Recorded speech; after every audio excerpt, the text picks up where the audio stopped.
We are here with the lovely Judy. Hi. So I'm here with Markus, and Markus is here to help us answer some questions today. My friend, who's a trans person, who has complained that they're asked all kinds of weird questions. So I want to ask you, what is the weirdest question you've ever been asked?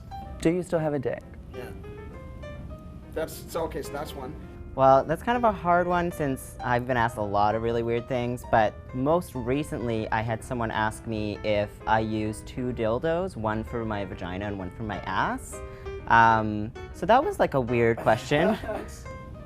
One time I was at a bar and this guy and his friend were flirting with me and I wasn't interested, but my girlfriend was. Yeah. So she kept dancing with them and there were two of them, so they figured there was two of us and they were sort of like interested in us all night, and then my voice gives a lot away. Yeah. And so I was talking to them and then he just goes, wait, what are you? And I was like, That's crazy. I'm not sure what you mean. And he goes, what are you sexually? I find that I get a lot of harassment on the internet where people feel like they're anonymous. On the street or like in interpersonal relationships, I think people sometimes are like give me a little bit more space with their inappropriate questions, but I've still been asked like, you know, just sort of people randomly stopping and asking me, are you a boy or a girl? Are you a dyke or a fag? Like that kind of stuff. You. Oh yeah, like on the subway, on the street. That's crazy. Yeah. I think that sometimes those questions are coming from a genuine place. Ones that are like, you know, how many dildos do you take at once? Like that doesn't feel like it's coming from anywhere genuine. But sometimes when people ask me something like, what bathroom do you use? What they're really trying to ask is, how do you navigate a society that refuses to acknowledge your existence? Which I think is a valuable question. My friend is frequently asked, what bathroom do you go into? Yeah, I get asked that too. It's like, if I walked into a men's bathroom, Yeah, people would be... when I started transitioning, I was using the men's change room. Yeah. And then it was no longer an option. Like, I walked in there and all these naked men were like, what the are you doing in here? Sorry, I shouldn't say. Oh, okay.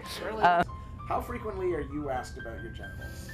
I mean, it depends on if we're counting the internet or not, so like in real life, like maybe once or twice a month, I would say, which is like manageable for me, you know, like a small amount of like street harassment and like the occasional uncomfortable conversation with new friends. If you could say one thing to anyone who wanted to talk to you, what would it be? Just to talk to any person as you would like the neighbor down the street that you don't know very well.